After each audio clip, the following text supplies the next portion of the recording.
Houve um tempo em que as pessoas eram separadas em puras e impuras, limpas e sujas, saudáveis e transmissores de doenças.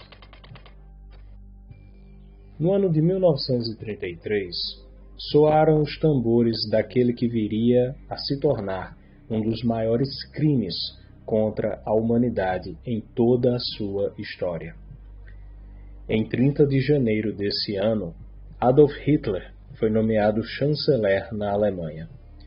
E junto com ele surgiu a ditadura nacional socialista naquele país.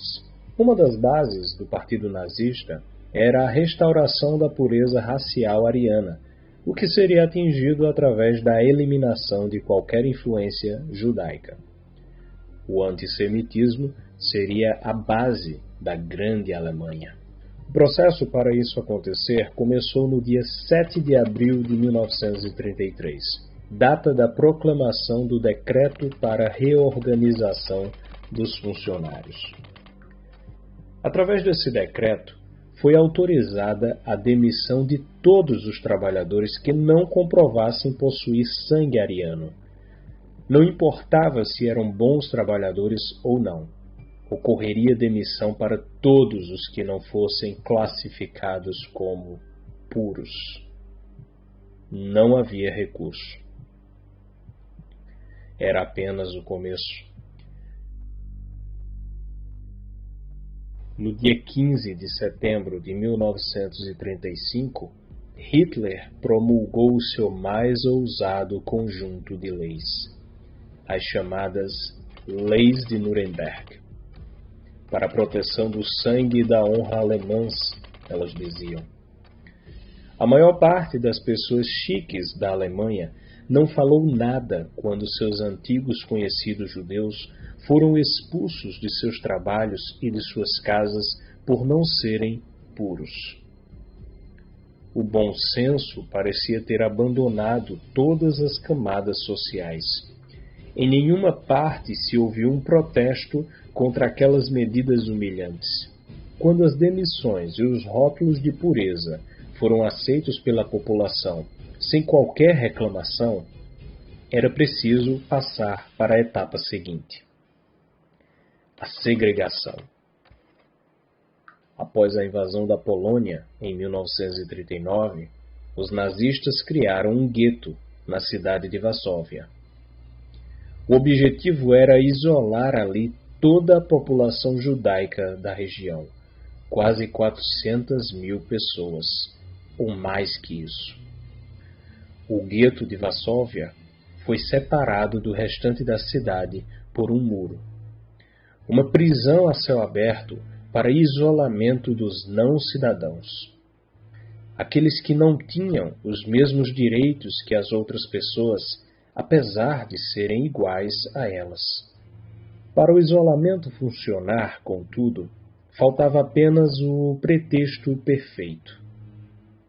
O pretexto que faria todas as pessoas concordarem com o gueto e até mesmo entregarem seus amigos e denunciarem seus colegas de trabalho para serem levados ao confinamento.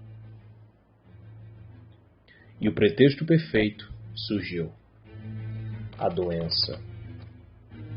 Joseph Goebbels, o ministro da propaganda de Hitler, criou uma campanha para provar que o isolamento era necessário. Zu ihrem sittlichen Ethos und zu ihrer nationalen Verbundenheit bekannt.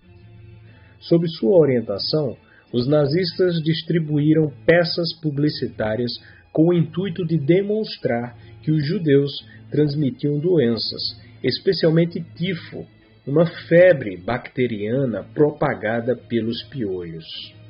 Os anúncios espalhavam o medo, criando relação entre os judeus e a doença. Judeus são como piolhos, eles causam tifo, diz esse anúncio. Proteja você mesmo da tifo, evite judeus, diz esse outro. E havia, é claro, também os filmes. No filme A Luta contra o Tifo, produzido em 1942, O objetivo era mostrar que os judeus trouxeram piolhos e tifo para a Alemanha. O filme explicava como os judeus contraíam e transmitiam mais tifo do que qualquer outra raça.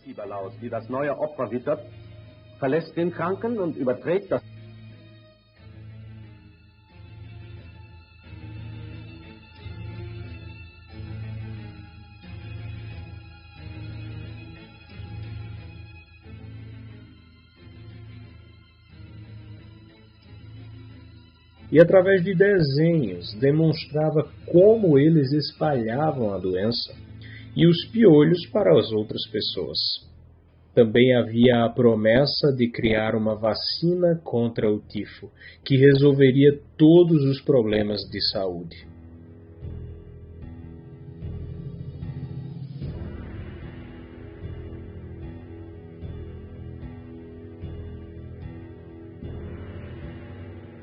Essas não eram as únicas propagandas sobre doenças.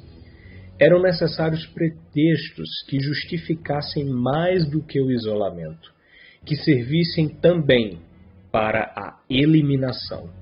Por isso, os judeus também eram comparados a ratos, sujos e transmissores de ainda mais doenças. Eles eram também representados como vermes parasitas. Na propaganda nazista, os judeus eram ligados a qualquer doença grave de que as pessoas tivessem medo. Nesse anúncio, pregado em um muro durante a invasão francesa, eles são apresentados como os responsáveis por espalhar tuberculose, sífilis e câncer.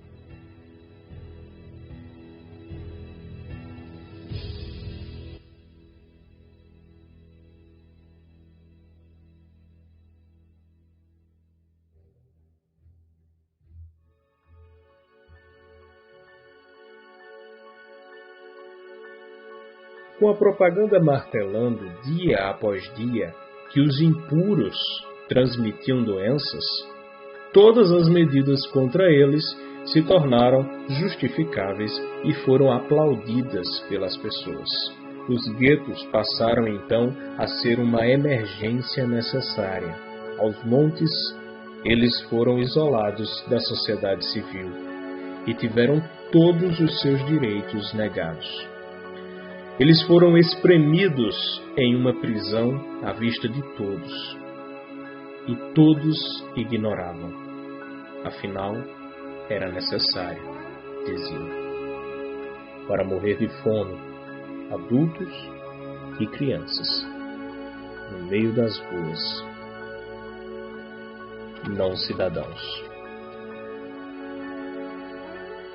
Depois dos guetos, vieram os campos de concentração, ou campos de isolamento.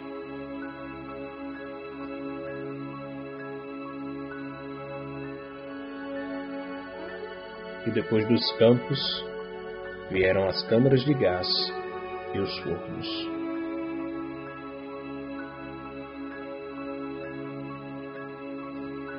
Cuidado quando você aceita que pessoas iguais em direitos e deveres sejam separadas pelo governo entre cidadãos e não cidadãos, tudo justificado com boas intenções.